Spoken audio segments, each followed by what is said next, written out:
Welcome back to Lemonade Stand, everybody. Huge news this week. Wild N64 Sherbet Land world record finally broken in the no glitch category.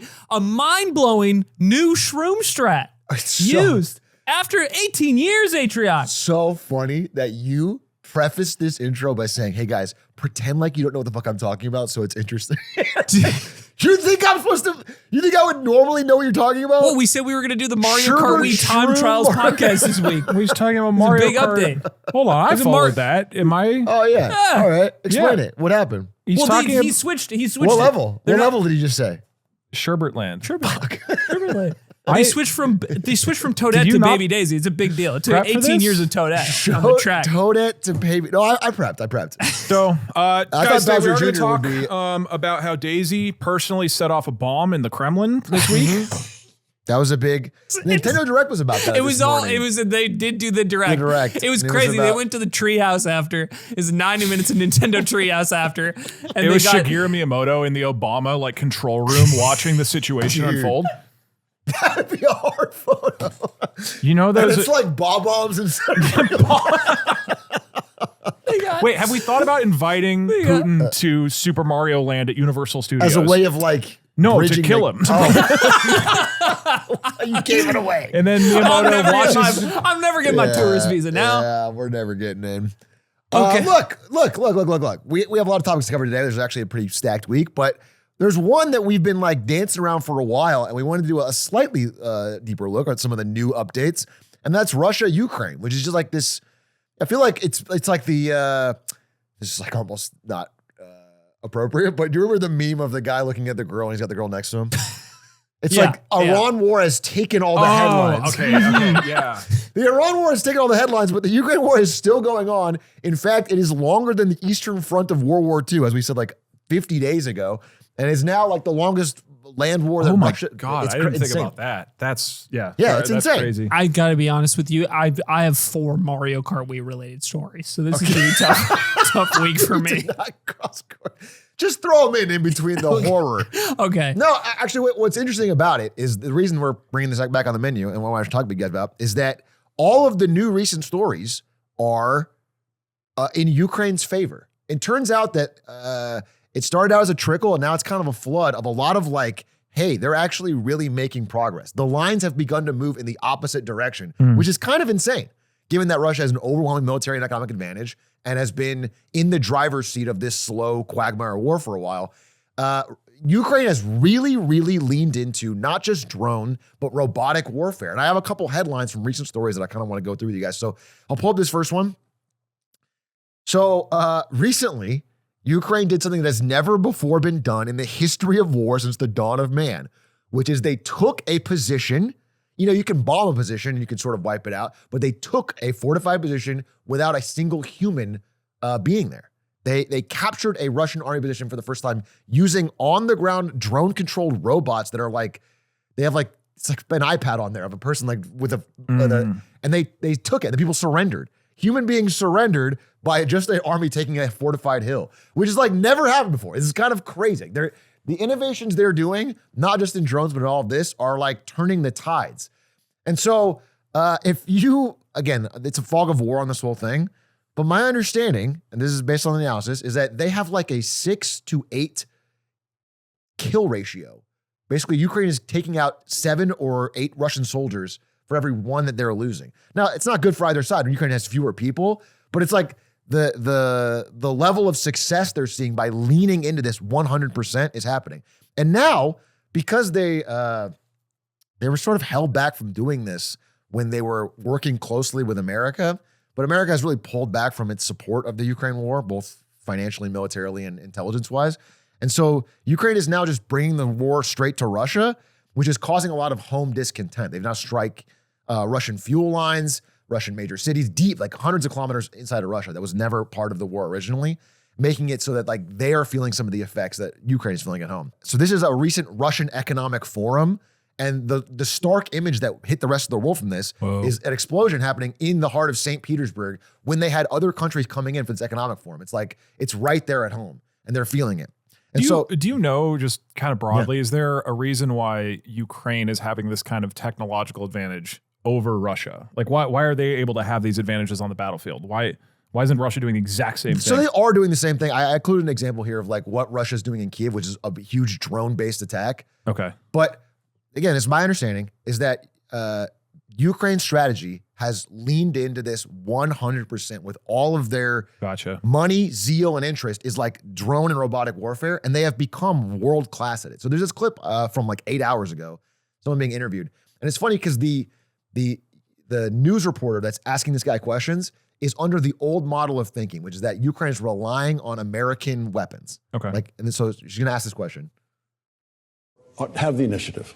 But for how long can they do so? Because we have to consider what they're using as munitions. Can the U.S., for example, continue to provide these things as we've deployed so many in the Middle East? The U.S. is not providing them. Okay. You're right, Kayleigh. It's exactly right. These missiles that the Ukrainians are firing, they're making.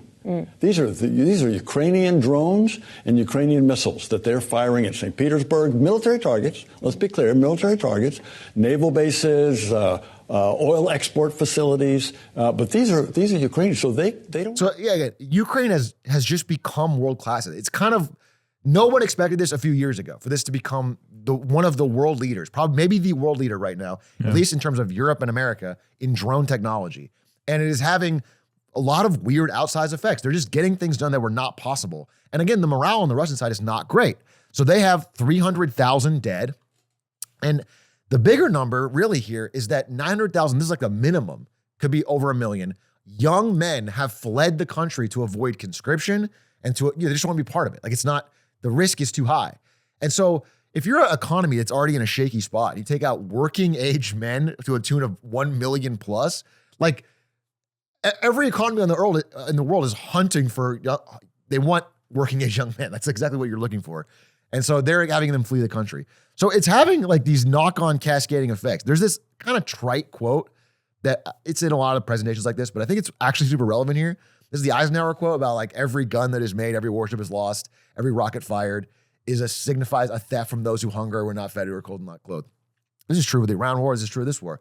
But having a war go for 5 years, there's been a lot of like masking the damage that does to the economy, but in a real sense, you cannot throw hundreds of billions of dollars and thousands of hundreds of lives and not have a deep cost. It's true of every war in history, and it's true right now.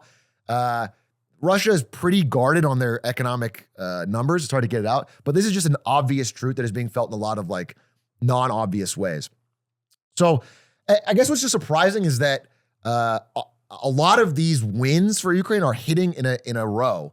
And Zelensky, who was previously not really open to a negotiation with Putin because he was negotiating from a position of weakness, and Putin was taking advantage of that, has now sort of switched, and is now, because he has some of this momentum and strength, has put out an open letter. And I don't want to read the whole thing because it is pretty long, but I've got it here, and I want to just read some parts of it because it's pretty powerful. And he put out this open letter, as he said, this is directly to Putin. He wrote a letter directly to Putin, basically saying this. Open letter to the President of the Russian Federation. When you came to power in Russia more than 26 years ago, many people in Ukraine viewed you positively. That is how it was, but that is now in the past. Now the overwhelming majority of Ukrainians view it positively that our long-range drones paid a visit to the opening of your forum in St. Petersburg, covering a distance of more than 1,000 kilometers. As you know very well, that distance is not the limit of our capabilities. For 26 years, your time in power has completely changed the agenda of relations between Ukraine and Russia. From discussions about trade and civilian matters, our nations have moved to talking almost exclusively about strikes and losses. You've spent half of your years in power waging war against Ukraine. Whatever you may say about NATO geopolitics or the Russian language, this war was your personal choice, a war without a real cause. That is how history will remember it. These years could have been very different. The Russians are finally becoming less comfortable with this reality, the fact that the war is bringing more and more negative consequences to Russia. They don't like our drones and missiles. They don't like gasoline shortages and constantly rising prices, which is true. Russia has very high inflation right now. They do not like constant restrictions. They don't like your intention to launch a second wave of mobilization in order to expand the war in another direction in Ukraine or use it against other countries neighboring Russia. So like he kind of threw this out there, this gauntlet out there of like, hey, it's becoming more apparent that this can't keep going for you, especially if they're not even making progress. They were making incremental progress before, and now it's turning against them slightly. Now, I want to say, this is a caveat, I should say it early. This is a fog of war. I'm not a military expert, and it's very likely that you could flash forward, this war drags on years more and it switches the tide again. And we don't know. But where it is currently now, Ukraine has a ton of momentum that was completely unexpected, especially this late into a grindy war. So I guess it's like just a pretty powerful letter. I think it's like a historical moment. This just came out. Putin's response. Real quick, does he ask for anything in particular, or it's more just like he's kind of? He basically asked him to end the war. I think do not be afraid to take the path out of this war. That is the main thing that is required of you now. Ukraine has preserved its independence, and it will preserve it despite all predictions to the contrary. We have united many around the world to stand with Ukraine and against you. We found the weapons and the financing we needed. We received support, you received sanctions, and this will continue until there is justice for Ukraine. Damn. So, cool. A big part of this that he talks about that is seemingly 100% true is that Russia, because of its economic situation, has become far more dependent on China than they ever have before. They are like extremely, extremely dependent on China. Xi Jinping has when he says jump, they have to say how high, because everything economically they're getting through China. China's buying all the oil to give them money and then selling them all the goods that they need to keep the economy going. So it's a deep reliance. Again, I don't know. I don't know where it goes from here. I do know that this is a powerful letter, and I do know that it's kind of cool that Ukraine has done what no predictor would have said at the beginning of this war. Like no one predicted it would last this long. No one predicted that 4 years in they would be turning the tide. And then what's super interesting is that every other country around the world, I don't have the clip on me, unfortunately, but the head of NATO in Europe, Mark Rutte, was like, the strongest army in Europe right now is Ukraine. Like we need to learn from them. We need to be talking to them more, investing in them more, like not just like as a help. It used to be considered like we would send them money as help. It's like, no, you should be talking to them because they're going to help you modernize your military to modern tactics, understand how drones and robots are used. And so the countries that do see this are like countries in the Middle East, which are all signing these huge long-term deals with Ukraine to give them money in exchange for training and understanding of how drones are using. So Ukraine is finding its own funding without the U.S. sending it, which is like they've made it work regardless. And it really is kind of a crazy flash forward from that meeting in the White House where he didn't wear a suit and J.D. Vance was making fun of him or whatever. And like, you don't have the cards. And they found the cards. It's very impressive. I just think it's an impressive story that's happening right now. Do you know much about, I feel like I've seen headlines circulate lately about Russia's end of things where there's an acknowledgement of troops being drawn back or some forfeiture of their advance or their willingness to concede in the war. Like I feel like there's things like that around, but nothing concrete. I didn't see anything on them being like anything other than their position of like, we're winning, it's happening, we're grinding it out. Yeah. But what I did see is that there's some pretty good Substacks that follow this war, and some of them are more versed in Russian politics. And what they said was a weird thing has been happening in the past, let's say 6 months, which is that more people have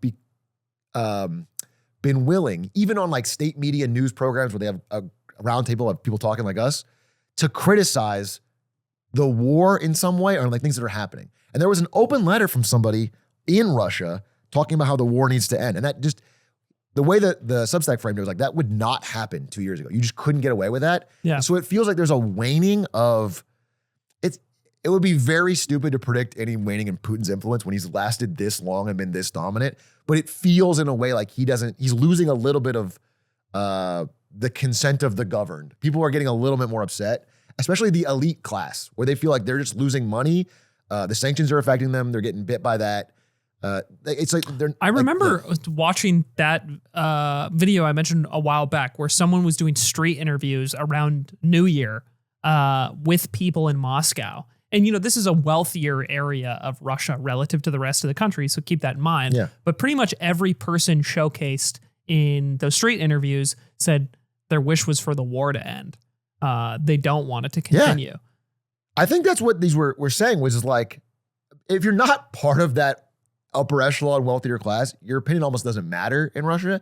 But that group who was insulated from the war before is now feeling the effects and are kind of upset about it. And he requires that group to maintain power. That is the important group. So I don't know. We don't know where it goes. I mean, every prediction's been wrong so far, so we'll see. But I thought it was worth talking about. You had a story you wanted to add to the... Yeah, the FT did an article which is really good, which is called "New AI Espionage Powers Trigger Putin Camera Scare," and the gist of it is, you know how when the Iran war started, it kicked off with Israel and the U.S. bombing and killing the Ayatollah and all the leaders, right? Yeah. Well, it turns out the reason they were able to do that is because Iran installed a bunch, I mean, they already had some, but they installed a bunch of cameras to do surveillance all over Tehran in December during those protests. And then Israel hacked the cameras, and now because of AI technology can process all of the footage in basically real time and did things like mapped Tehran's geography, and they could find the patterns of senior officials and bodyguards. They could find specific target locations. You can do things like find me two men who've passed a briefcase to each other. So the degree of processing that you can do now on data is getting so crazy that they pinpointed exactly where the Ayatollah was and killed him dead with guns and rockets and bombs. And so Russia has 300,000 cameras in Moscow that is surveying citizens. That's a lot. And so because of this threat after the Israeli hacking, they had to take all of them down and only put them back up once they're disconnected from the internet, which there's not a ton of additional info about this. Like the only reporting right now is really from the FT, but just logically, that makes them kind of useless. Right. Like Well, 300,000 cameras, you have to go physically like pull out the tapes and read them. Yeah. The thing is like, Or someone has to monitor them in real time. Like, it's easy. That's not very. that's the thing. You know, people think of surveillance footage as like there's like a security guy looking at cameras. But if you're talking about hundreds of thousands of cameras, that's not possible. So one of the things I saw that is, you know, hacking security cameras has been around a long time. That's not like new. The new thing is that if AI can process millions of hours of footage and you can just talk to it in English, now that's extraordinarily valuable. Have you seen there's like a variation on this where apparently AI can, if you're on a Discord call with someone, it can hear the keystrokes or whatever. It can like, I wish I was an expert on this. Like it can AI can hear passwords. That's the idea. Oh my God. Because there's a like microscopic differences. Yeah. They can, in the way here. AI can identify passwords by the sounds of keys being pressed with 90% accuracy. Jesus Christ, man. While chatting over Zoom. Isn't that crazy? Yeah. That's, I mean, one of the things AI is remarkably good at is pattern matching on giant quantities of data, right? And so this whole thing, so what's really weird about this is, you know, a survey, if we talk about elites in Russia or the people starting to get upset with what's going on, part of how you clamp down on that as a dictator is through surveillance, right? Mm-hmm. But they've literally had to take their entire surveillance system in Moscow down, essentially. They can't use it. They're like, it's not valuable if it's not connected to the internet. You can't, I mean, they can't even do the same kind of AI analysis, right? And this is happening in other cities. I actually looked up, if you pull this up, Harry, so this is from Comparatech. They did this study looking at the countries and the cities that have the most surveillance cameras. Because I was like, wait a minute, is 300,000 a lot? So China is not even on the map because it would blow out everything else. But yeah, but this map, kind of shockingly, India has a ton of surveillance cameras all over the place. I didn't know that. Yeah, you know, America and Europe doesn't have a lot. Like, there's a good amount in London, in Paris, in New York City, in Los Angeles. Like, you know, the real big ones. But the top 10 most surveilled in the world, China just beats everything. But then it's India, Pakistan, South Korea, Russia, Afghanistan, Singapore, and Russia so again. It's top 10, yeah. Yeah, and so it's interesting if you just look at the map, it's very kind of like, it's Southeast Asia, but also dictatorships. And suddenly, dictatorships setting up giant camera systems to track their people have become a massive liability that they probably need to shut down. That is such a weird dynamic happening. Yeah. Yeah, it's weird. Again, I just think this tech is changing things in a lot of weird ways, a lot of unexpected ways. I think the Ukraine war is a great insight. For me, it's awesome. Like all those cameras I've been putting into your house, like now I can just say, is he in the shower right now? I was wondering why you keep doing that. I don't have to sit and monitor actively anymore. You can just tell him no, right? You don't have to let him in. Well, he's my podcast co-host, and he's like, I have the right to install 10 cameras for the podcast. I just tell him no, and we still do the podcast. You're actually blowing my mind right now. Does this include cameras that are set up by like the government or state in some capacity? Yeah, these are CCTV cameras. Oh, so would this exclude like flock? Say like private like Ring cameras. Yeah, it's cameras used by government entities such as law enforcement. Okay. So, this is definitely an increasing trend around the world, but this AI, look, everything is going to be hackable basically. And then the fact that, other like foreign entities are just going to be able to tell where everybody is kind of scary. I mean, I think it would be kind of nice to, if it reverses this trend. I'm not a huge fan of it. We were in China and we talked about the fact that there are cameras everywhere on everything. It is pretty kind of creepy and dystopian. And that's now something they might start to have to roll back on because someone who hacks into their stuff can use it to figure out anything. I haven't watched these yet, or like I watched like part of one, but Ben Jordan, a big YouTuber, did a couple of videos on people's private cameras being hacked fairly easily and the access that people are finding through that.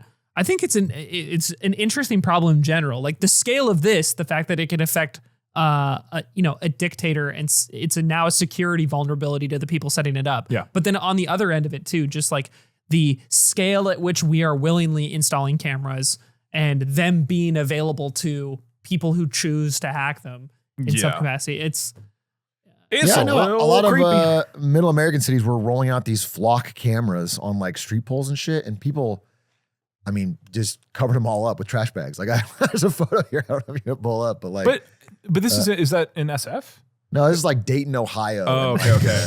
Because I haven't looked into this much, but Flock is being credited as one of the things that is helping bring down crime in San Francisco.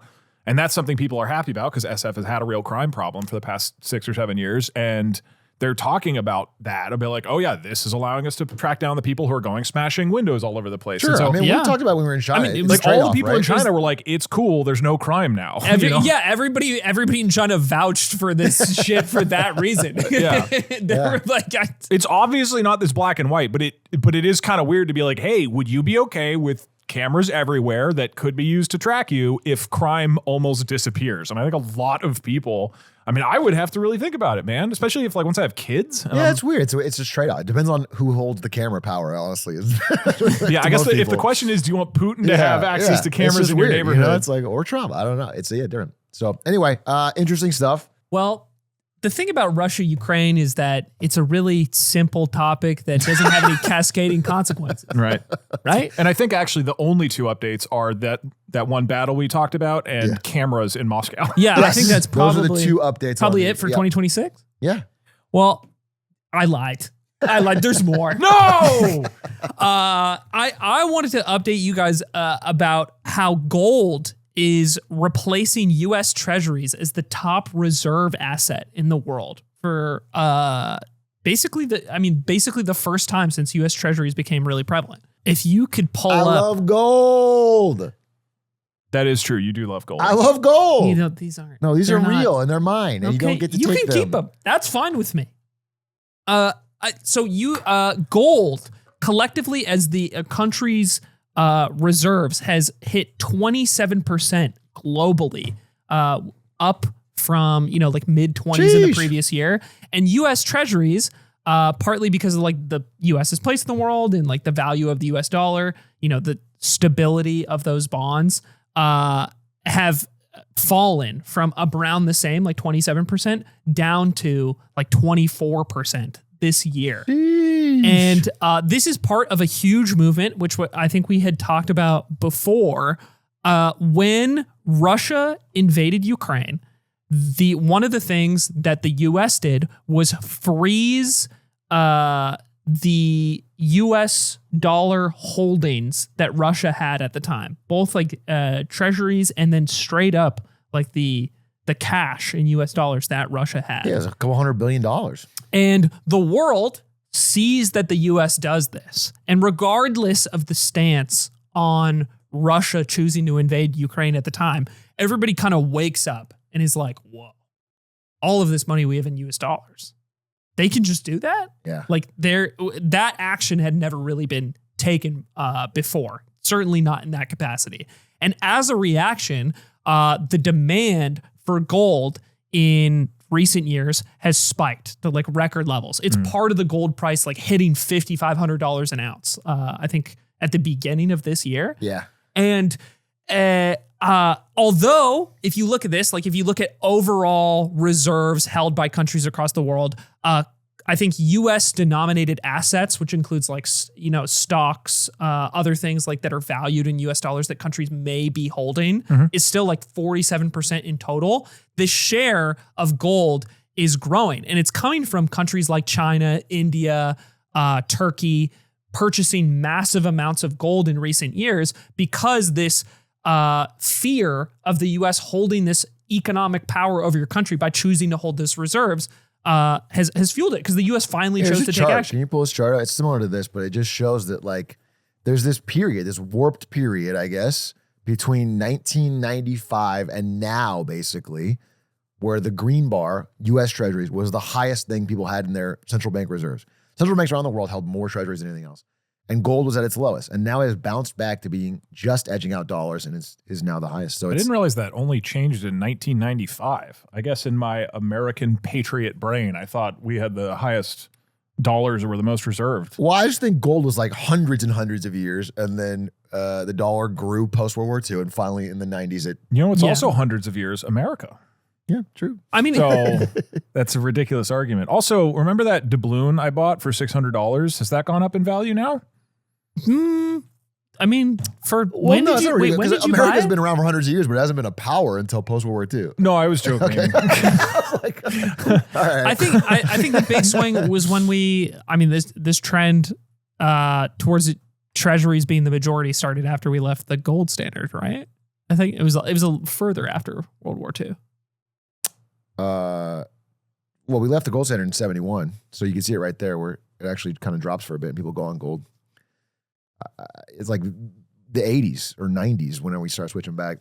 Anyway, but I mean, you're right. Like right there, you can see on the right that 2020, basically, Ukraine happens, we seize the reserves, and everyone's like, we got to have gold. It's the only safe thing to have for central banks, and they've been buying it like crazy. Yeah, and it's a big swing. And I think these countries starting to set the tone also caused a lot of like private, either private investors or like hedge funds to follow the trend and buy massive amounts of gold during the same period of time. Yeah. And then alongside just buying gold, countries like France moving their physical gold reserves from where it was stored in the United States back home to France in order to keep it safe and not have it under American control anymore. Yeah. Okay, I have a question.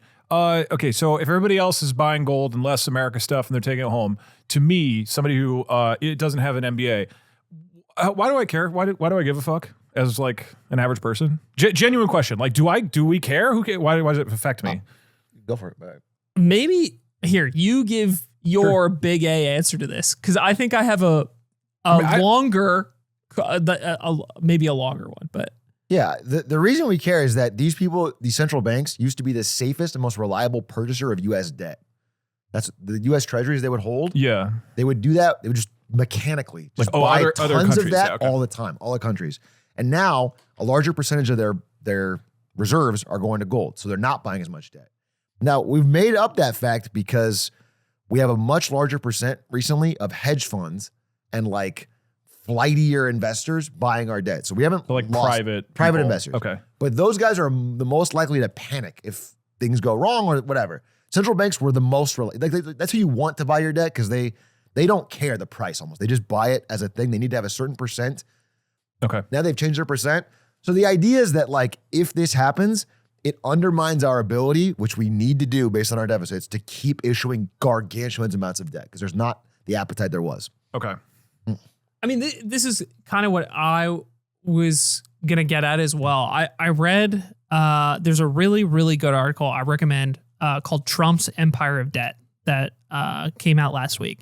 And it's kind of talking about the historical context of how, great empires fall as they continue to spend an extraordinary amount of money on war specifically. And they're unable, as they continue to try to maintain the control over the world as their empire has formed it. Right. They continue to spend more and more in order to be able to maintain that, and inevitably like draw debt on in order to fuel that. They continue spending. And then as you get more aggressive in your approach to control, this effect basically snowballs. People are more wary of the enforcement you're using or the damage you're causing, which causes them to fight back more, or things continue to crumble. There are people that help fund your war effort through the buying of your debt that are no longer willing to buy it anymore. And the cascading consequences of you continuing to up your aggression, you are no longer able to fund that war effort anymore because nobody is willing to buy the debt. It's like this chain reaction, and your empire begins to crumble because of this. We got to fix this, or we can't keep attacking Iran.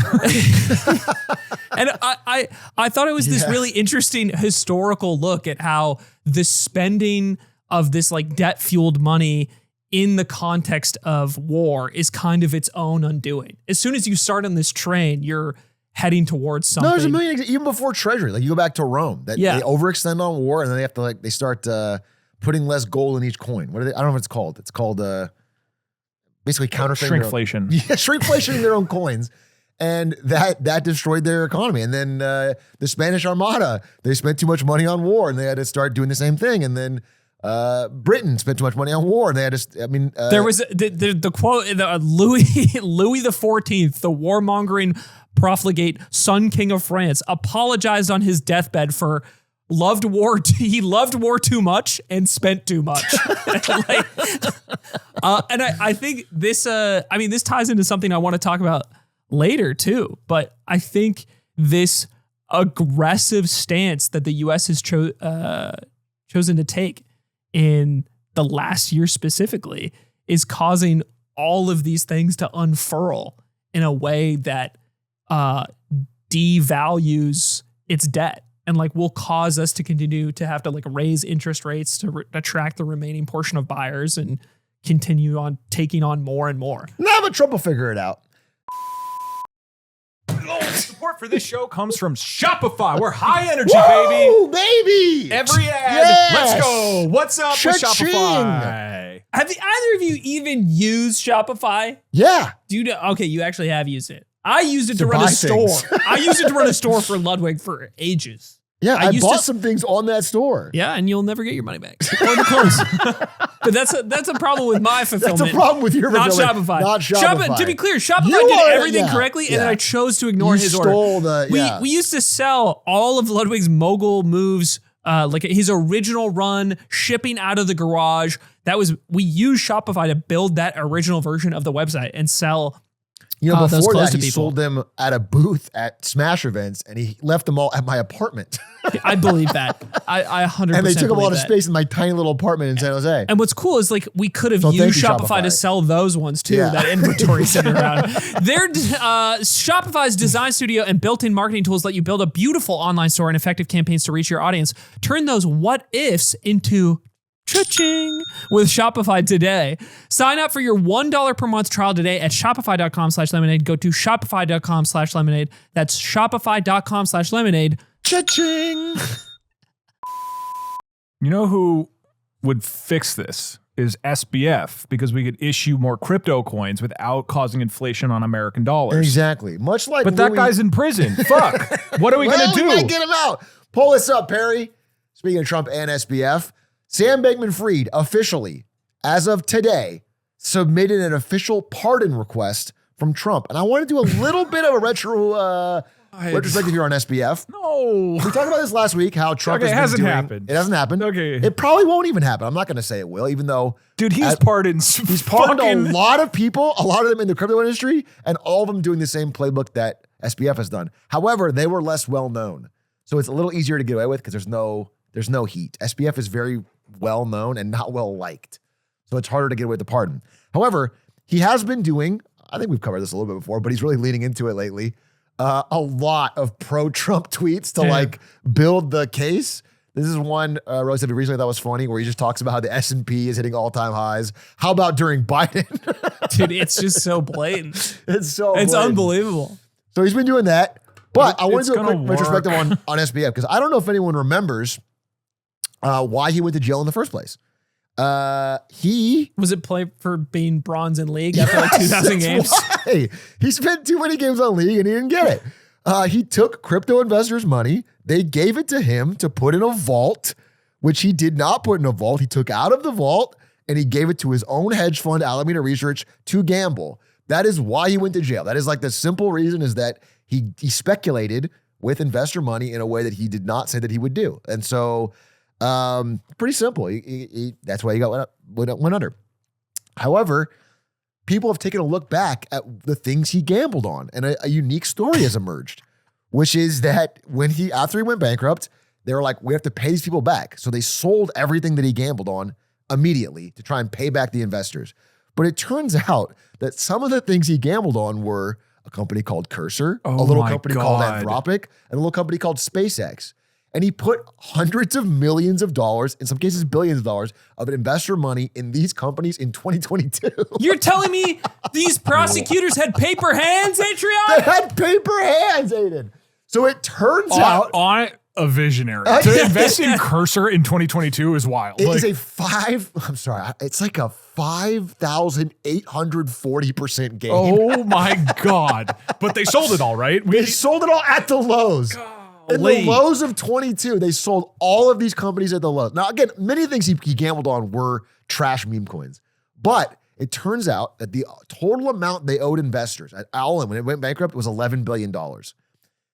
The $3 or $4 billion he gambled on these companies are worth $111 billion today had he not sold. Oh my God. 10x the value of the entire company of FTX. I wonder how many like criminals are out there in the world where they just do horrible things, but 1 out of 10 times they hit it huge and they just get to keep going. Had he somehow made it through that summer, he would not only have like recovered all the losses, but he would be one of the wealthiest men in the world and like considered the greatest investor retributed. Oh my God. It's crazy how much his life diverged because he got caught basically doing this bank run. But yeah, it's come out that his venture bets would have made him $100 billion richer had he stayed out of prison.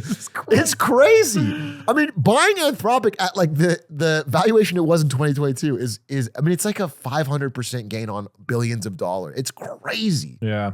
A visionary. I take it all back. I take it all back.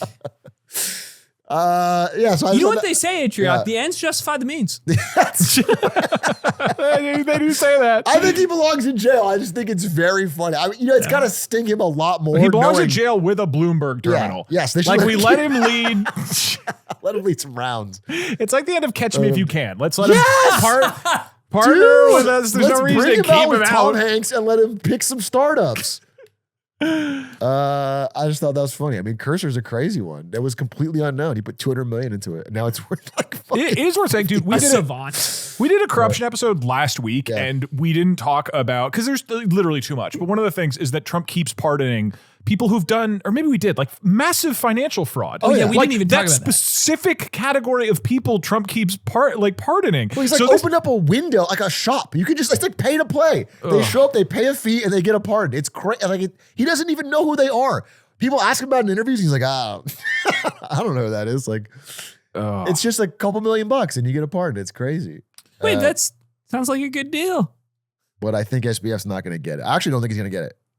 Why not? I literally think Trump doesn't care enough to get the heat on this one. People don't like this guy, and they know about it too. It's too blatant. Yeah, he is. The tweet is insane. It's like if I ghost wrote it for him as a joke.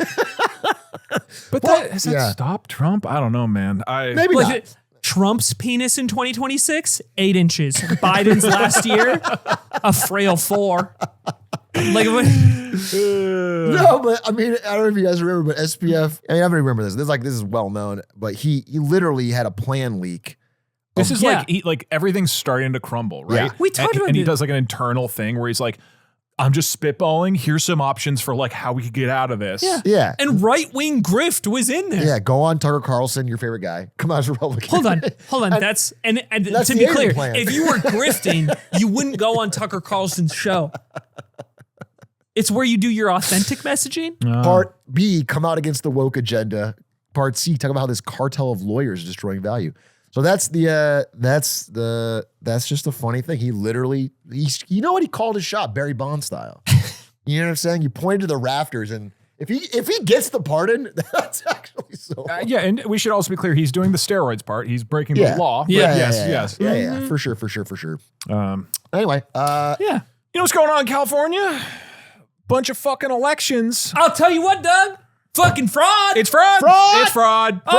Fraud alert. I'm burying my gold and I'm hiding from this fraud. If I've learned anything from X, the Everything app, it's that this election in California this year has been robbed from the people, Doug. So tell me a little more about that. Barry, bring this up. We're going to show you 2 proofs that California is rigging the elections. First off, this is the result for the Los Angeles mayor. Okay, now I'm going to highlight 4 people here who are the most notable. You got Karen Bass. Karen Bass is the incumbent. She's been here for a while. She's sort of an establishment Democrat, let's say. You got Nithya Raman, who's the more like far left progressive sort of side, emulating Zohran Mamdani's sort of style. And then you got Spencer Pratt. Now, if you don't live in Los Angeles, you probably don't care too much. But the reason this is interesting is because Spencer Pratt came into this race as a Republican. This is in Los Angeles. This is a deeply, deeply blue city in a deeply blue state. And this dude basically has a whole campaign which is essentially just shitting on Karen Bass and saying she caused with the fires. AI videos. That was his big innovation. Yeah. To his credit, Trump is maybe like a too strong of a comparison, but I think he's good at making like bombastic things that get attention. You know, like when they did a debate, those 3, like he just keeps doing these like attacks. No, I think Trumpian is right. It's a very, it's like it's attention grabbing. Yeah. And his thing is very much like, look, it's not about being a Republican. It's that they're ruining the city and we need to get it back and blah, blah, blah, blah.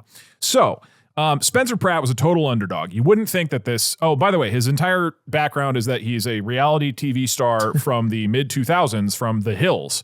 He was like a villain in the reality TV. And then he's made, I believe, a crystal shop since then. I'm not deeply researched on Spencer Pratt's history. I have a fun fact for you guys after. Do you know a guy?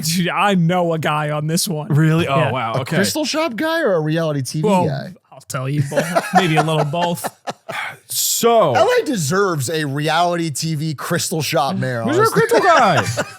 Especially everybody's playing a gold. We got to play the crystals. New York deserves a Knicks fan, and we deserve a guy who opened a crystal former business. reality TV grifter mayor with a no. So I don't think a lot of people are super stoked about Karen Bass, respectfully. I don't think people who live in Los Angeles feel that the city's going in a great direction. It's kind of establishment. But so Spencer Pratt comes in, you wouldn't think would get any, very, again, Trump kind of esque, and then just like gets all the attention.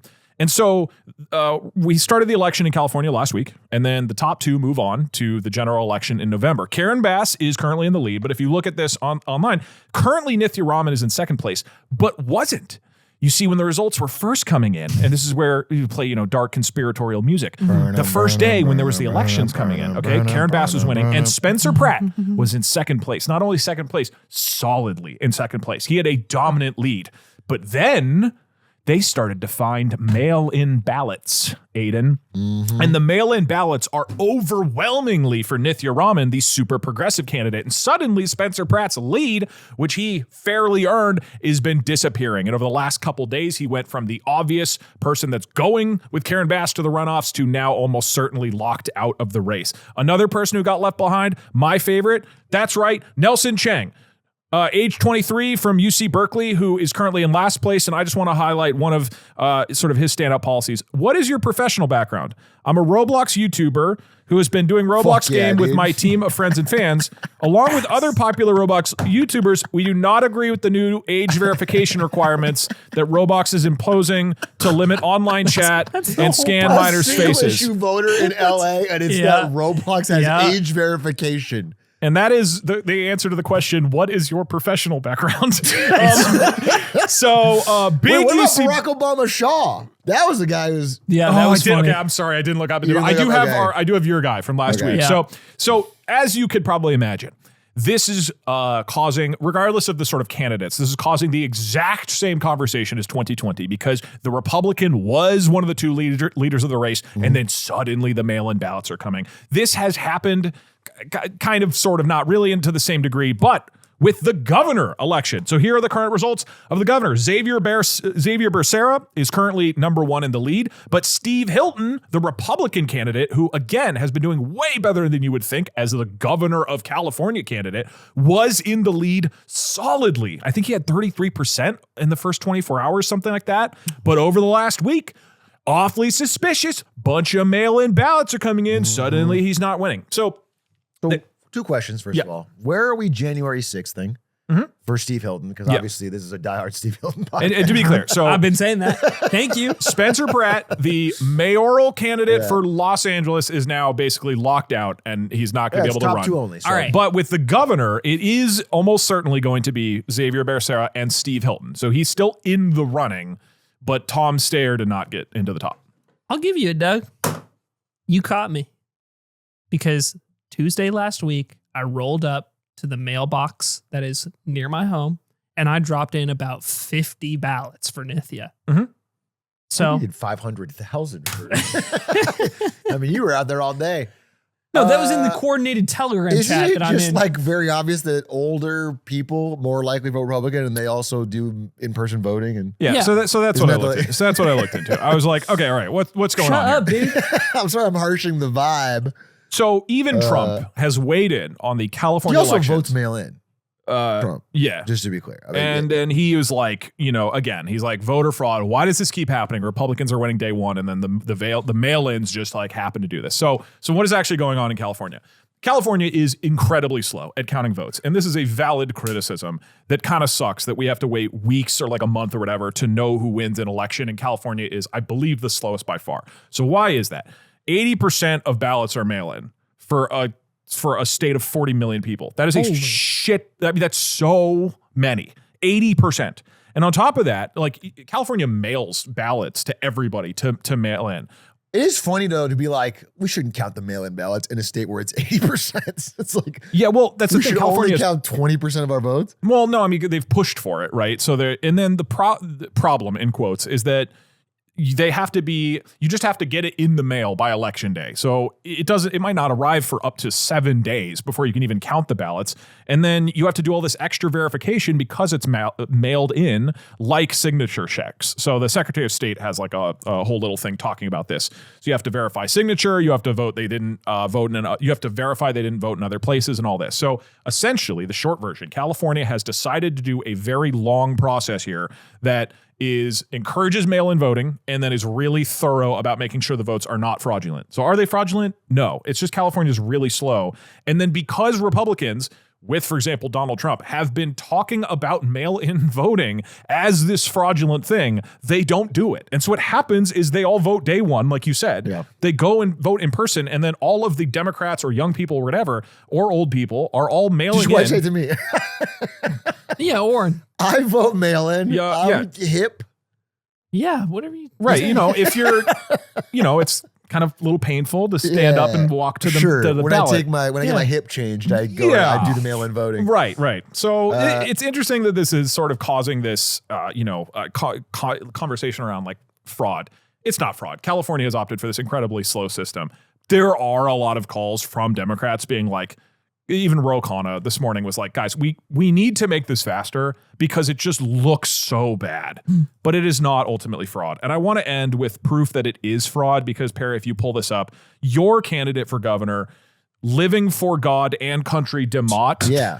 who's currently, Ian I believe, Wynn? in second to last I did place. so much fraud. Yeah, unfortunately, second to last. He's not doing the best. Yeah, I mean, I was looking over the policies of our top three. For example, Steve Hilton, one of the key policies is make California the crypto capital of the world, which to me is Is actually that top of the list? Yeah, this is top of the list. The top of the policies list is make California the crypto capital of the world. That's actually above keep California the AI capital of the world.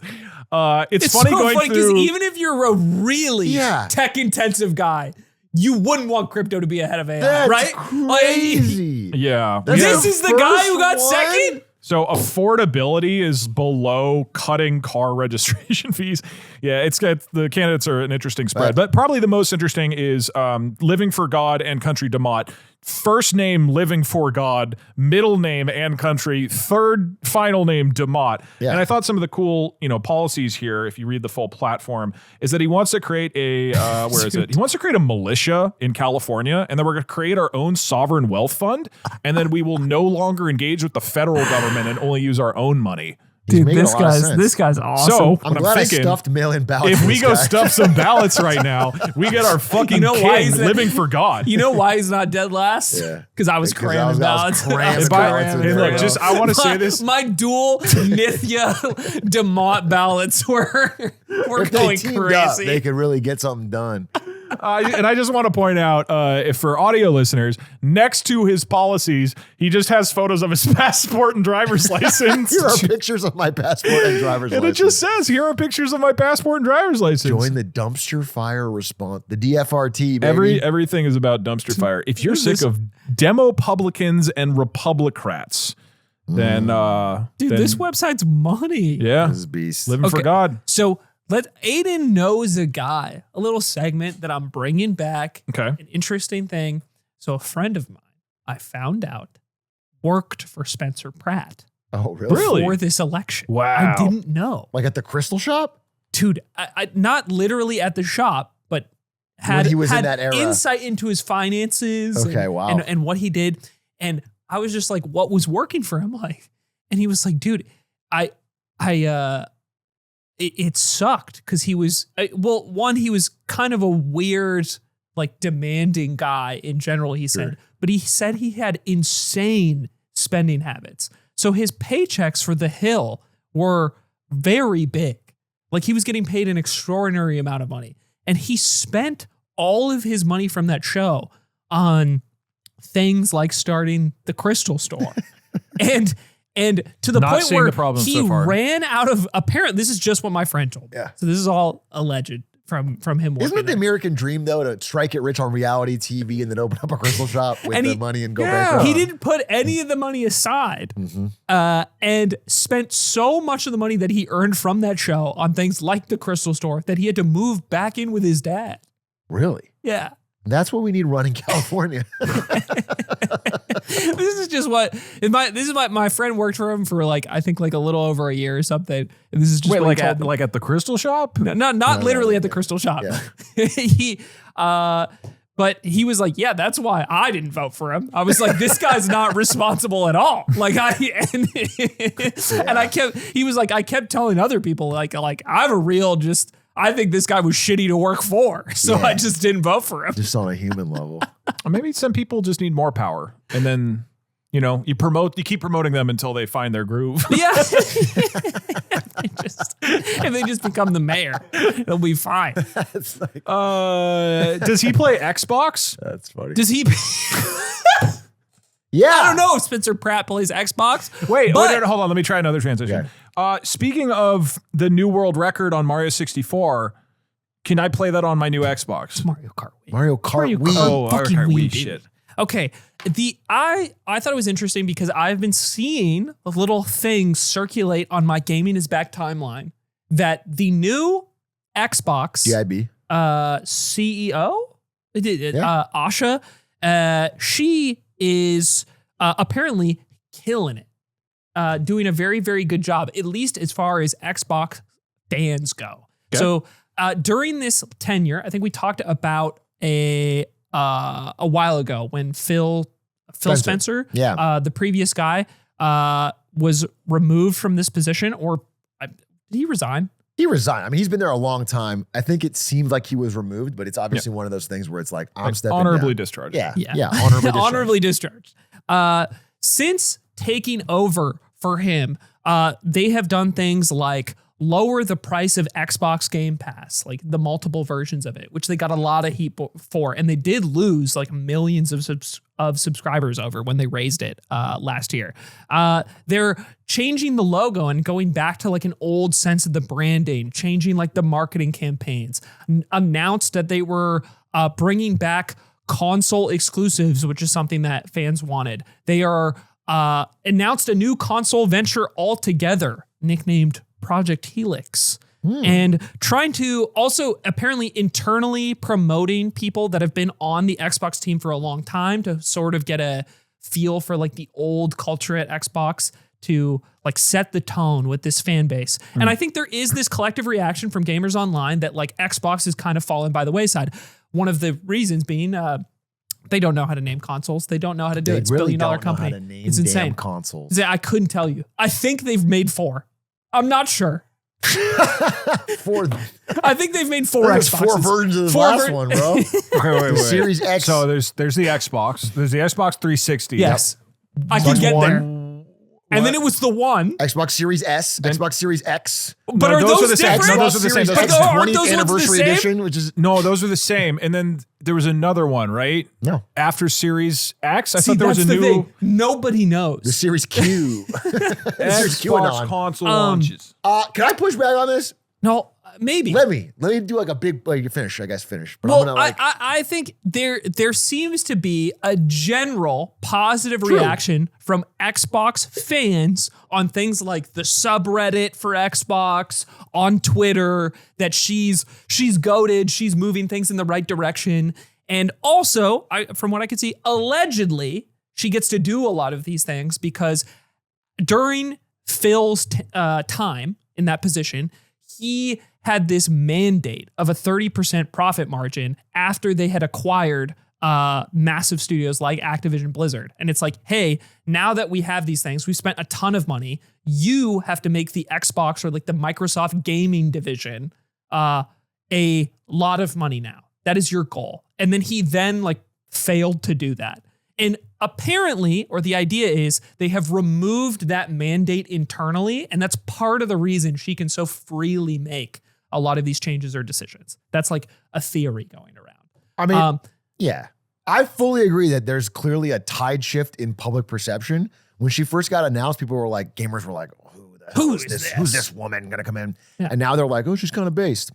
But realistically, everything you listed is like, it's like deck chairs in the Titanic, bro. It's like tiny. It's like they lowered the price of Game Pass to still higher than it was before they raised it. They announced exclusives, but they just did their big conference. It was like Gears of War is the one exclusive, console exclusive, and it's still on PC.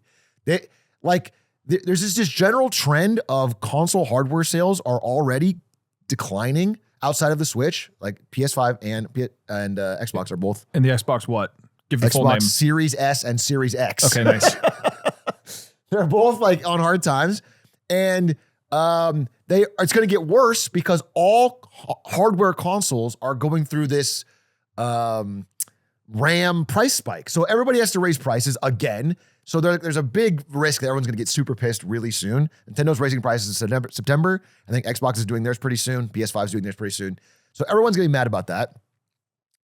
And they have no real big exclusive that's like changing the tide. And it was already a losing battle. They were already losing. Yeah. PS5 was already beat the brakes off them, really.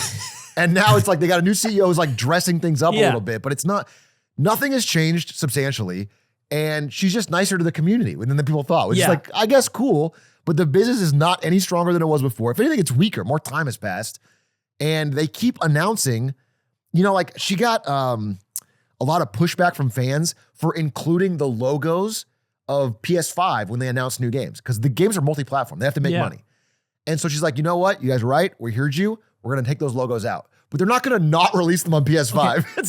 Nothing has changed. The games are still releasing on PS5. No, but the logo isn't But the there. logo is not there at the bottom when they announce it in the Xbox conference. It's just minor. So I had the same general pushback or thought specifically to the game exclusives thing as something the community was excited about. Yeah. Because one, I was like, I saw 2 of the exclusives that got announced. One was like a new Gears of War game, and then I forget the other. It's like Clockwork something. And I was like, that's not turning the ship around. Mm-mm. This isn't Mario. I do not think an exclusive at this point does anything significant to save the brand. And I also don't even really understand like why an Xbox fan would be particularly excited about that game being exclusive. What does it do to you as a fan of the brand to like have that game on other platforms to begin with? I don't even like, why would you complain about a PlayStation logo being on it? Console, I mean, they want it to be exclusive because if not, right now, the ideal strategy for a gamer, if you want to get access to everything, if you're real hardcore into it, is you buy a PS5 and you have a PC, or you buy a PS5 and you have a Switch. And that covers everything. It covers all the releases. Yeah. All major releases. Xbox is not included in that. But is this just like an Xbox like console wars fan that she's appealing to, basically? Yeah, basically. But that's it's someone like, who's wearing the Xbox jersey. Yeah, and they're like, weird. They shouldn't care. They shouldn't care. But if you're a new consumer who's like, I'm going to become a gamer now, it makes no sense to buy the Xbox. You're just not getting anything unique. So there's no reason. But Sony has timed exclusives for big games. So what else I thought was interesting in the vein of the console stuff is that they have already kind of walked this back when I looked into it. Oh, really? And because of the spiking costs of creating these things right now. So because RAM specifically is so expensive, among other parts, Project Helix is being like totally reworked. They don't have like a timeline. They aren't sure if they're going to be able to push it out. And this being one of the big announcements that like the fan base of Xbox was particularly excited about. This isn't even something they can commit to at the moment, even on like a 2 to 3 year timeline. The Steam Deck just went up to $1,000. And the Steam machine. So yeah. I've been keeping tabs on the Steam machine all year, and this is Valve's big entry to the console market, sort of, because it's technically still a PC. Right. And they have delayed it from when it was supposed to initially launch in, I think, May to later this year with an asterisk, because they're trying to figure out how to make it even remotely price competitive with how the components are spiking. And I can't remember a time when I was a kid where I watched console prices go up significantly over the course of a generation. It's insane. They should be going down. They should be doing mini versions and it's wild. I mean, I'm seeing games industry commentators say it's making games like hardware, console gaming into like a upper middle class only activity. Like it's literally like pricing out the broad families that used to buy these consoles, except for Nintendo, which is doing pretty well. Their console is more expensive than the last Switch, but they priced it above the cost, expecting tariffs to be a problem. Instead, RAM became more of the problem, but they've been able to like have very, very minor price increases. So Switch 2 is like seemed very affordable by comparison. And it actually had the best year of any console Nintendo's ever had in the 50 years. Switch 2? Switch 2. This last year is the best launch they've ever had of any console back to the NES. None of them. That is shocking. Look it up. I promise you. Yeah. We talked about it on the show. Yeah. The opening month was the best month ever. It's not like I don't believe you. It's just very surprising given that the Wii in particular was like just unbelievable. It beat the Wii. No, it's insane. It's like Switch 2 is beat the Wii for that time frame. Okay. Maybe not long term. Total sales, but yeah. Could we turn it around with this? This is what I would name the next Xbox. Okay. Xbox One 5. Xbox One 5. Because you already have, there's 4 Xbox Ones. There's the Xbox. There's the Xbox One. There's the Xbox One S. There's the Xbox One S. Yeah. So Xbox One 5. I like this. I like it. It's simple. Yeah. And why not keep it simple, Asha? Why not keep it straightforward and understandable? Can you put the word series in there somewhere so I know that it's like cool? Hear me out? Yeah. X, the everything box. X, dude, partner with Elon? And it can They'll read love you that. tweets while The weird Xbox fans will love that. There's a Venn diagram of people for whom that That it is would be the just- greatest moment of their life. I just don't understand why people would pay for this when you can go to Claude and say, Claude, make me Xbox 5. I do think it's kind of, do you think the era of new exclusives is sort of over?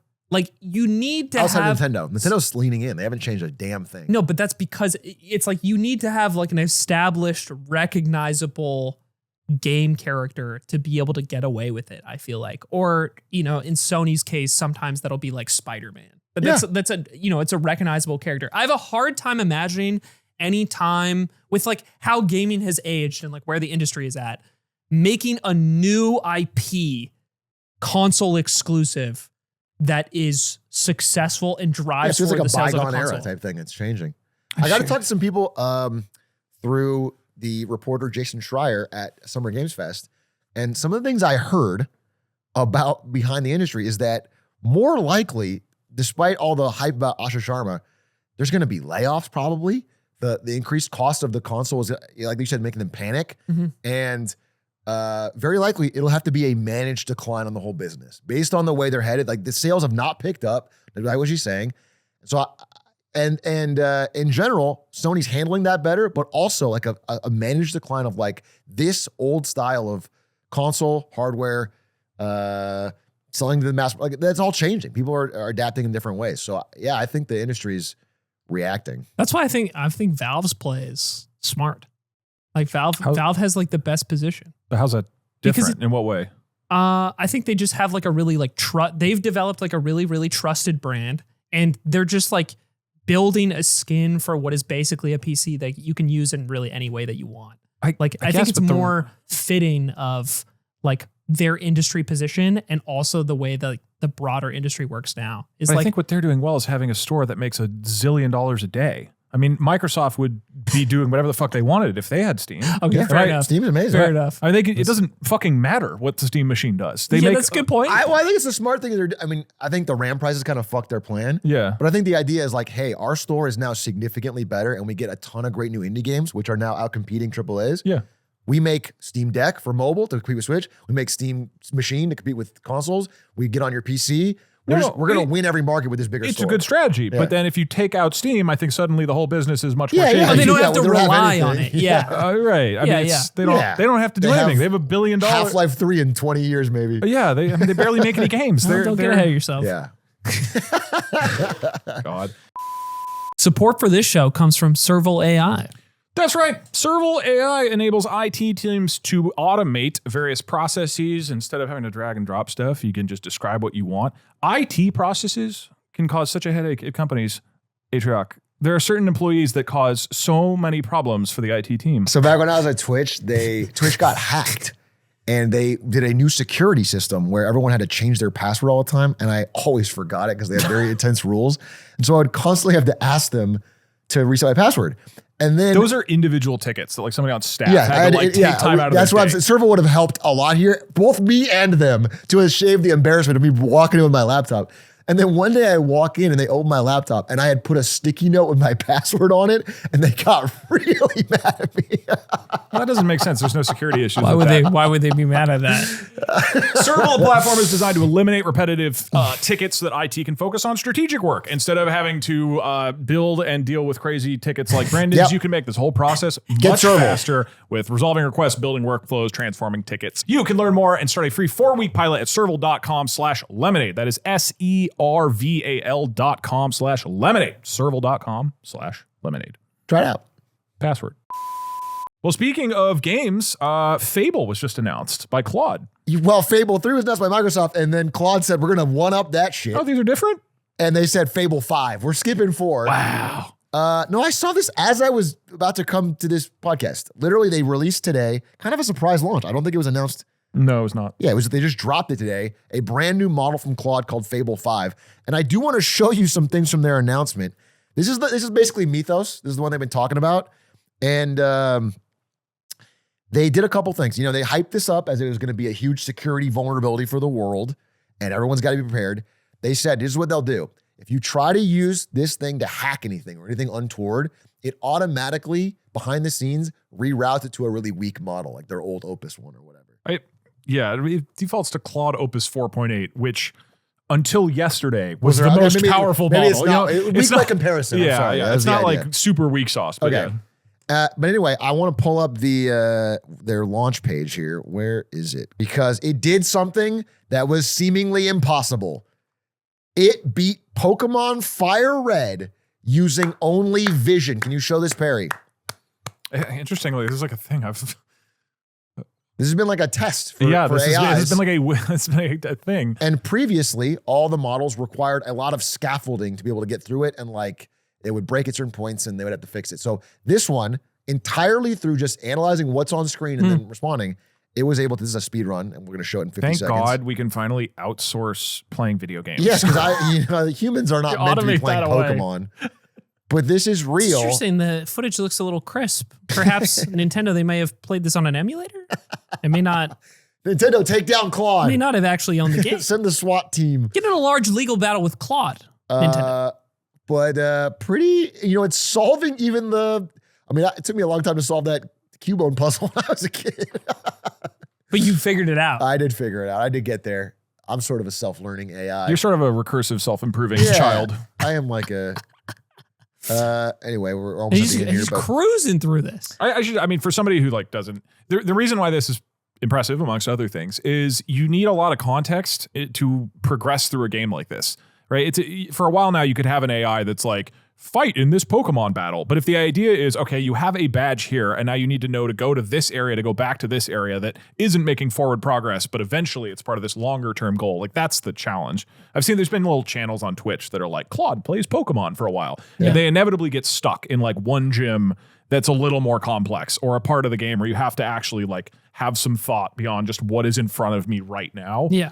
And so I'm excited to see them replace lawyer jobs with Pokemon playing AIs. Yes, that's their plan, I think, here. So anyway, I thought it was just interesting. I thought it was an interesting release. The last thing that's interesting about it is that this is their most advanced model. It comes out and they go, hey, if you're a subscriber, use it to your heart's content. All right, enjoy this thing. It's fucking awesome. It's the brand new latest tech until I think it's July 3rd or something. It's some date in the near future if you can find the exact date. Yeah. It's a very soon date. And they're like, after that though, it's token-based price. June 22nd. June 22nd, token-based pricing. That's which 2 means weeks. You get paid, you have to pay us based on the usage, which is a sign, of course, that this, the subsidized Uber model is burning through enough cash for them. They've been doing this for business clients, and now it's coming to regular users where if you want to use the latest and greatest models, you're going to have to basically pay to play for the amount you're using it for. Right now, getting a subscription, you could just ask it to do a lot of hard things, and you're making out on that deal. Yeah. It costs them a lot more than it costs you. They're adapting that because they're burning through a lot of money. So this is a big, after this moment, it'll be interesting to see Claude, which right now is making the most money of any AI company, revenue, not profit, but revenue. If people adapt, do they switch to a cheaper Chinese model? What do they do whenever it costs you a lot more to do the things you want to do? That's a big question. It is much more expensive than some of the recent open, DeepSeek, actually, the Chinese breakout one. They just came out DeepSeek version 4, and it is very good, and it is so much cheaper than these models. And so now the question is going to be okay, if Anthropic or OpenAI is going to IPO and then say, hey, we are going to have so much profit, all the companies are going to use our AI for everything, but then DeepSeek just launches a new ultra cheap thing, which is maybe just as good in many different contexts. It's is that sustainable of a business model? Yeah, it's a big question. Surely it'll be sustainable enough to keep paying us, but will they be able to? Well, it's especially interesting. You guys, we talk about this in the show where it's all the IPOs, SpaceX and Anthropic and OpenAI, we're going to be included in the S&P 500 early, and they're going to change all the rules. Did we talk about that at all? A little bit, but I actually wanted to lead into that because the news just came out that OpenAI actually made its SEC filings to go public.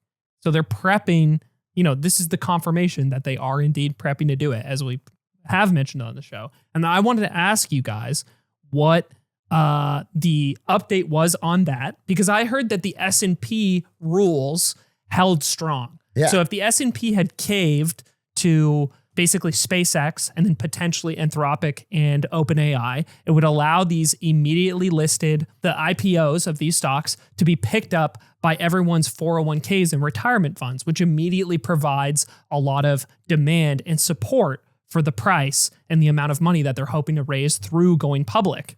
But the S&P did not change their rules and are demanding a certain profitability from these companies in order to get listed. Yeah, there's two big rules. One is the seasoning period. It's the idea is hey, this is a brand new company. Before we take everyone's retirement money and buy it, let's see where the price lands. Let's give it a year and let's see where it evens out. That's the seasoning period. And the second one is the profitability requirement, where you have to have multiple quarters of being an actual profitable company so that you're not dumping some hype machine onto the public. These rules have held for a long time, and they've been great for investors. And Elon got out of these rules for the NASDAQ, and they thought they were going to get out of it for S&P, but they held strong because people were really mad about it, which is cool. And I think it's one of the reasons that these companies that are IPOing now are well, that was our big plan to get a bunch of new money, and we have to now start getting towards profitability. Because if you don't get listed in the S&P, that's trillions of dollars you're locked out of. That is a lot of money in a lot of passive retirement funds. Yeah, I mean, I feel like the investment advice I've gotten literally from a young age is just keep dumping money into the S&P 500 index, and that is your saving. It's half the market. Half of the stock market in terms of like trades is people's passive 401ks buying the S&P 500. So, you can't really afford to be locked out of it long term. Okay, I did want to ask, because what was the change because the NASDAQ also was going to make a change in order for SpaceX and... So they did make the change. Yeah. They have a 6-month seasoning period. They lowered it to 15 days for SpaceX, and they got rid of the profitability requirement.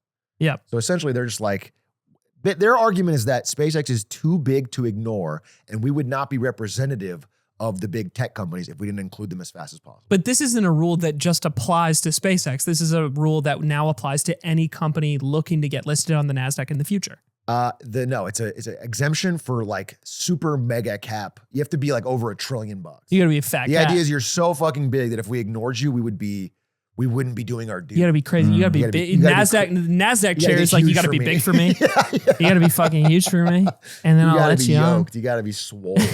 You gotta have an Elon Musk type body with like the Cybertruck build. But to be clear, it's not, you don't have to be big in terms of profit, just the idea of being you big. gotta have big dreams. Like a big confident guy. You could be a big, huge baby with money leaking out of every orifice, but as long as you're big. Yeah, you gotta be big that's for the me. thing. Yeah. They don't make as much money as most people. This, I assume this also will apply to Anthropic and OpenAI. They are companies that would be big enough for this exemption. They're both to about apply. $1 trillion. So it's funny because the revenue of SpaceX plus Anthropic plus OpenAI all combined is 1/10 of Walmart, but each one of them is valued bigger than Walmart. Yeah. Based on, or like around Walmart. Well, okay. I don't have a Walmart app on my laptop. That's true. Well, I don't see Walmart beating Pokemon. Okay. I don't see that. It's funny because Walmart's like shifting strategy is like they are emphasizing online sales and it's kind of catching on and they're doing a really good job, like relatively. But that'll be in a different episode. Yeah. What were you thinking? No, just Anthropic, they said this in May. I forget if we mentioned it, but they said they're going to have their first profitable quarter. So one of these companies might be making money soon. That's cool. Sheesh, let's do it. Damn.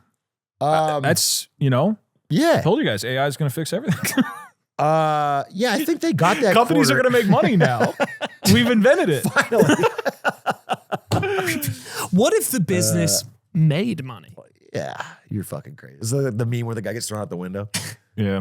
One of I will say for people who are, more in the AI sauce or interested in it, one of the interesting things that's going to happen with this Fable model is it is the Mythos model, which if you remember a month or two ago, Anthropic came out and was like, this model we've come up with is so powerful. It will destroy all of the cybersecurity around the world. We cannot release it. It is dangerous. We are going to pick a few selected winners of society who we will share it with them and they will fix everything, like Firefox and banks and whatever else. And then, I think last week, I was going to mention on the podcast, we didn't have time, they're like, we're releasing it to more people and countries and whatnot, and we might even release it to the public soon. And the question, I think Prime made a video about this or talked about it, and he was like, you guys last month were saying it was too dangerous to release into the wild, and now you're saying it's coming out in a couple of weeks. And then it was apparently in a week. It's out. Now I can use it today. And now it's out. I'm going to ask it to hack the government. Yes. Can you hack the government for me? So I think what's interesting is the worry, or one of the big things is like these models are getting so powerful, it's going to break everything. It switched to Opus. Yeah, that's the whole And if thing. I ask why, it says it has safety measures that flag cybersecurity or biology topics. Yeah. Wow. So guess what? I can't hack the government. In theory, That's part so of what funny. they're trying to pitch as their valuation is like, we, Anthropic, are going to fundamentally change all of software. And so this thing being out, we're going to start to see, is this hype or not? Because we don't know. We don't know how much of this is hype or not. So it'd be kind of interesting to see, like, are there a bunch of companies that are like, holy shit, everything's breaking, or we fixed all our bugs, or blah, blah, blah, blah. Yeah, I played around with it today just to see if it was like, oh, is this crazy? It felt like the last one. I mean, I'm not using it for agentic saw. I'm using it for asking it questions. Instead of I think for like a casual AI user, even for me in the level of, I'm not doing advanced coding. It's like, these things are all plenty good. You're talking about, can you give it a giant code base and find like major security vulnerabilities? I did see this. I don't know if we can check it out. It's like apparently he asked it to create a horror game, and this is what it one-shot. This is... Look, I know you're like hyped up on AI, and I don't want to hurt your feelings. This doesn't mean anything. No, I don't think this is like... I'm just saying, I don't think you could do that in the last Claude, so this is interesting. I don't know what the fuck it means, but... That's in browser, right? That's something. It's weird. It doesn't look like a very good horror game, but obviously, that's the thing you say about it.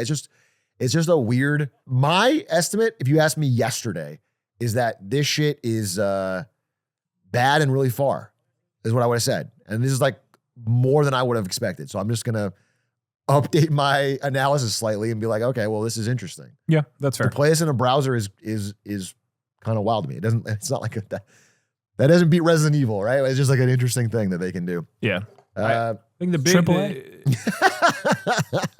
The really big... I guess, no, that's not fair. I was going to say the big question is like, can this stuff actually help in enterprise software? But, that's very... It's very question I ask myself every night. Programming coded. I'm always like, can this help in enterprise software? It's something my SaaS product, could I give it a Jira ticket and it runs on its own and I don't have to do additional testing and create shareholder value for B2B SaaS companies? Don't talk about Jira on this show. You don't like Jira? I hate Jira. Yeah, nobody likes Jira.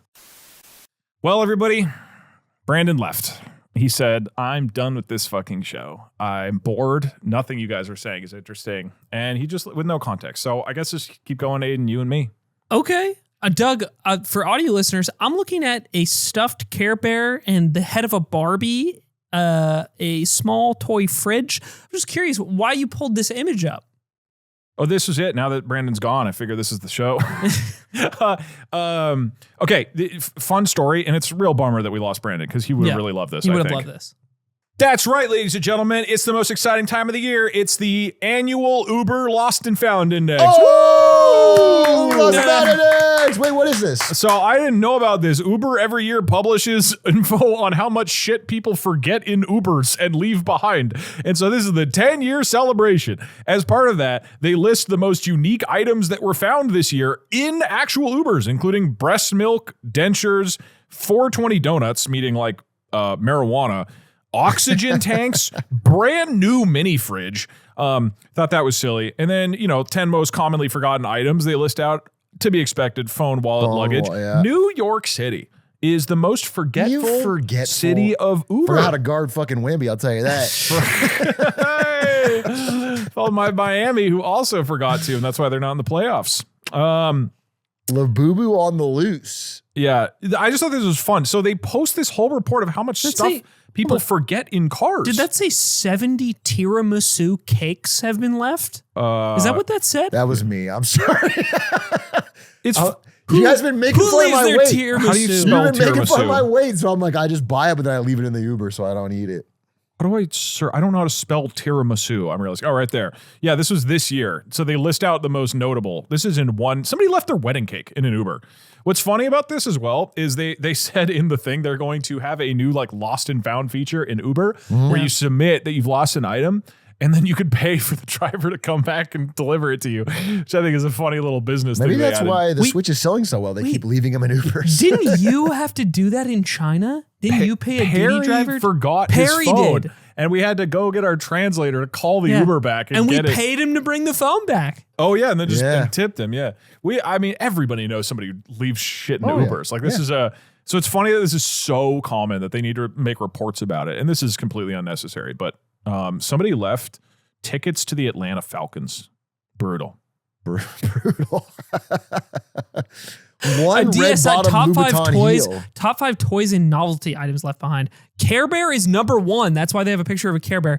DSIs. People are still using DSIs. Why does it say my green scooter?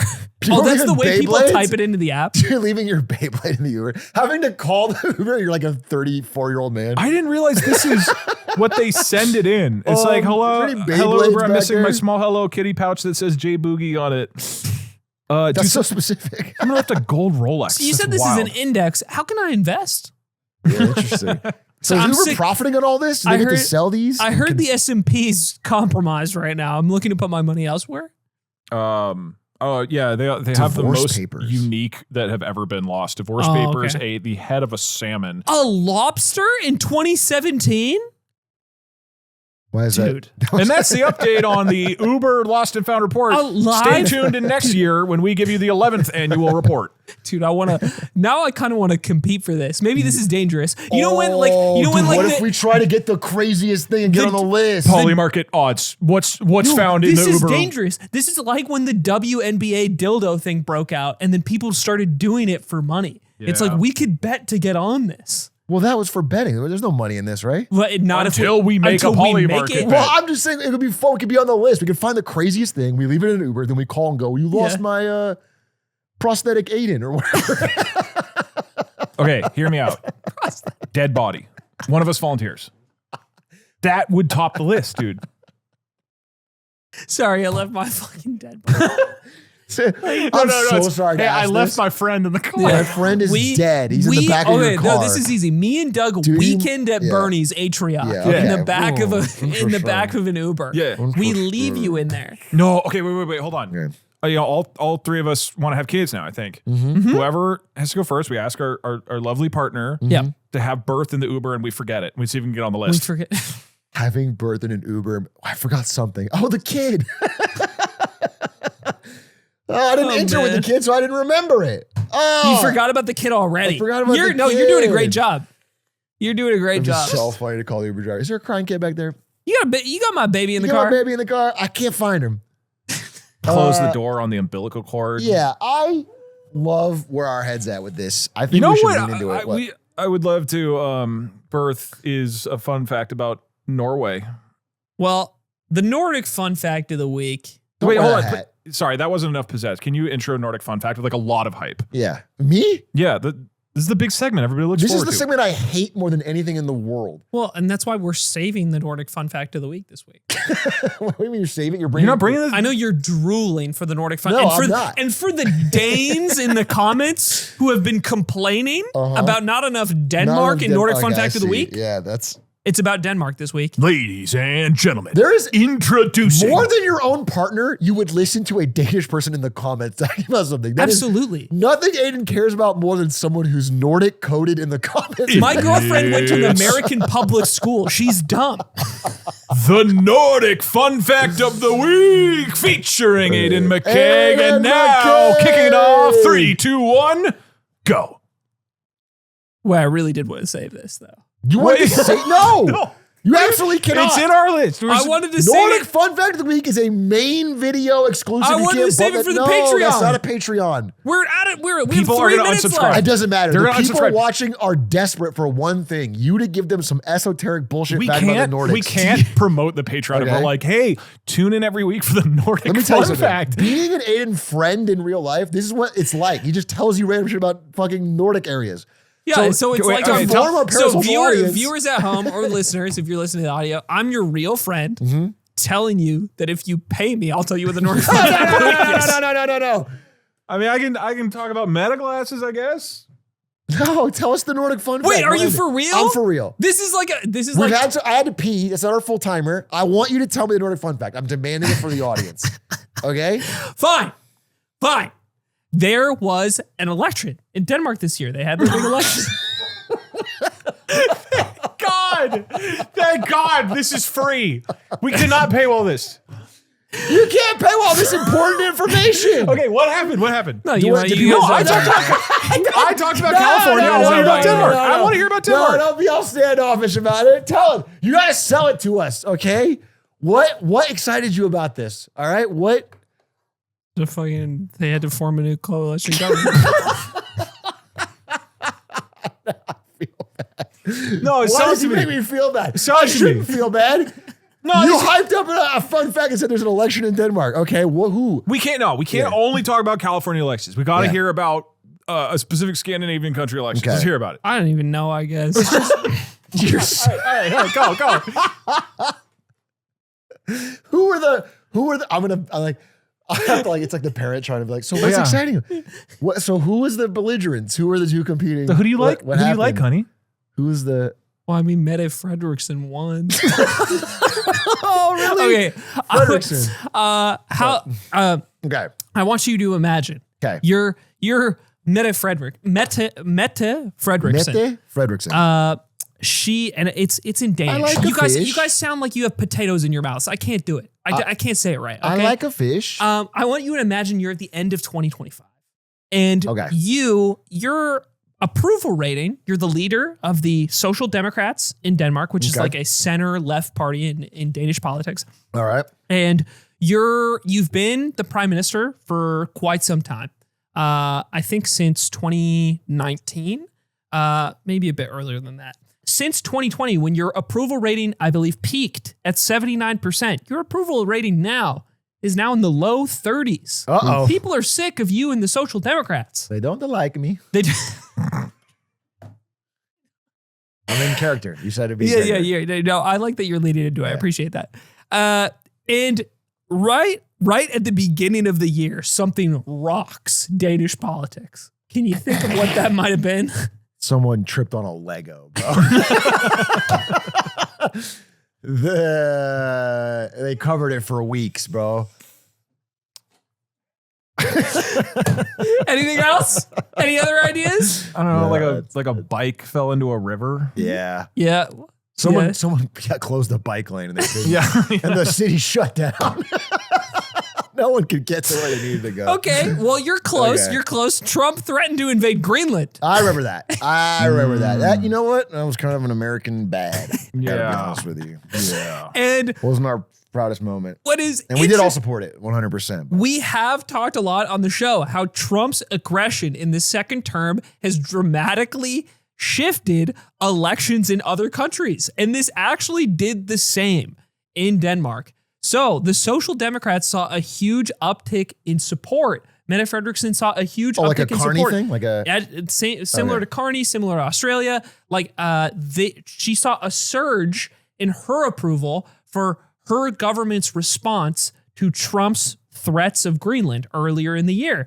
And they kind of capitalized on this surge and gambled by calling an early election. Now, they had up until November of this year to call for that election, and it just happened, I think, at the end of March. And then because they thought this is the time where we're going to be able to get enough seats. The other main player here is Lars Løkke Rasmussen. I would say Rasmussen is a little eccentric. He posted this. He's leaned into calling himself the GOAT. Takes a lot of pictures smoking publicly. And when posted like an Instagram photo with him like next to a goat to help insinuate it. He also, upon being asked about becoming prime minister for a third time, which he cannot be like in this current government. I see. He said, rule it out entirely. That would be a strangely weak position to put yourself in when you're the GOAT, right? Which I thought. I mean, that's what the GOAT would say. Yeah. People have actually liked his general response to Trump's aggression earlier in the year. It's seen as like the second party in the government prior to this election as like part of that response that people liked. And also in this post-election period, he was seen as this kind of kingmaker because as the leader of the moderates, he is able to greatly shift what the coalition government post-election is going to be. He could either choose to have the moderates lean in the direction of the right-wing parties in Denmark and shift and give them like the power in government, or he can go back to like the left-wing parties and the Social Democrats being one of them and give them the power.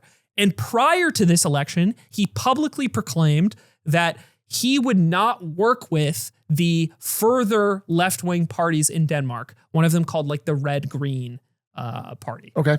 And he, after the election is over, the numbers come in, and now they have to form the government based on which parties have won the seats, right? And it takes a way longer than normal. It takes over 60 days to like get everything together.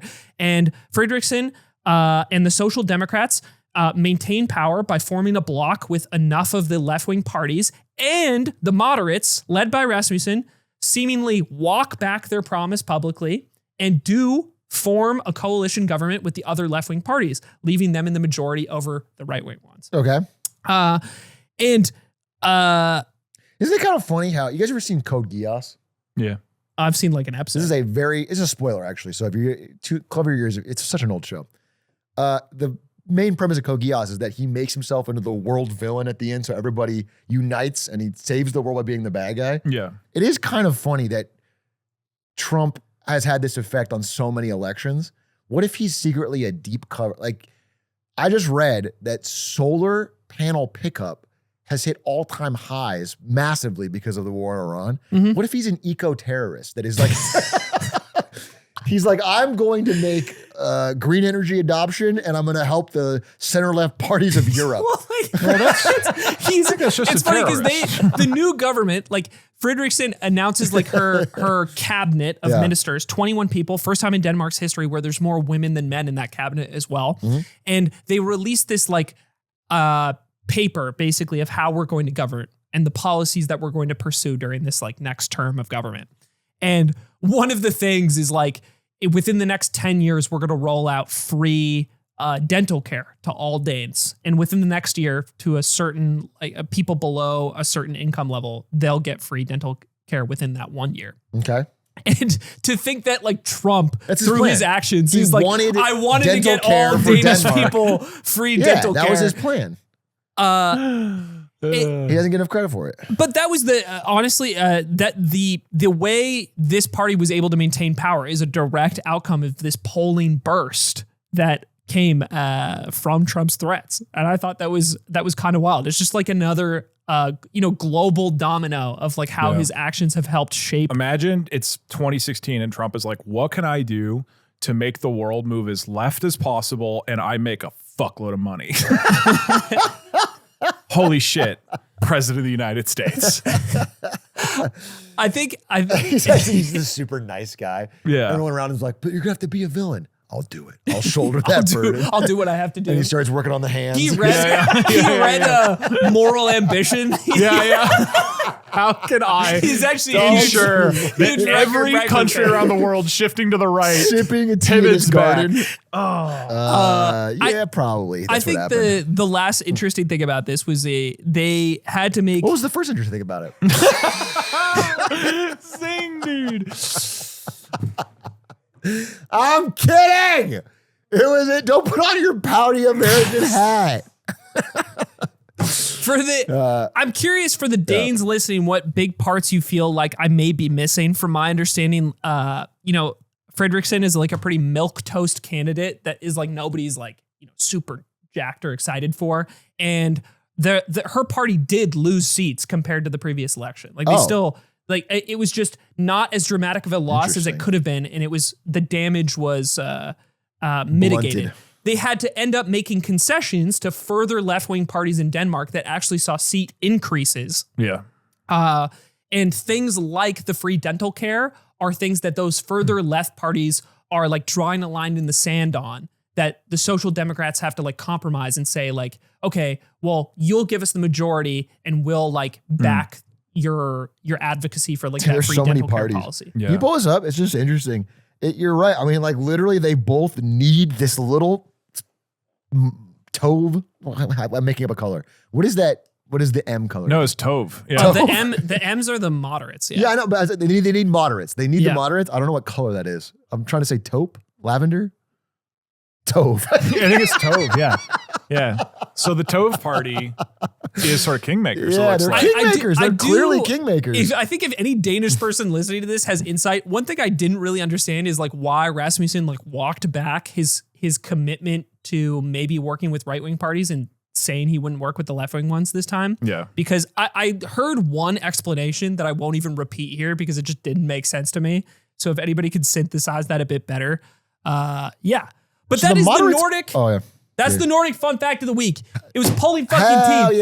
Hell yeah. Pulling teeth and they're now super clean. Dude, if I just said for free. You know what's annoying? If I described this whole election and I said it was like, this is how Vermont does its elections, he'd be fine with it.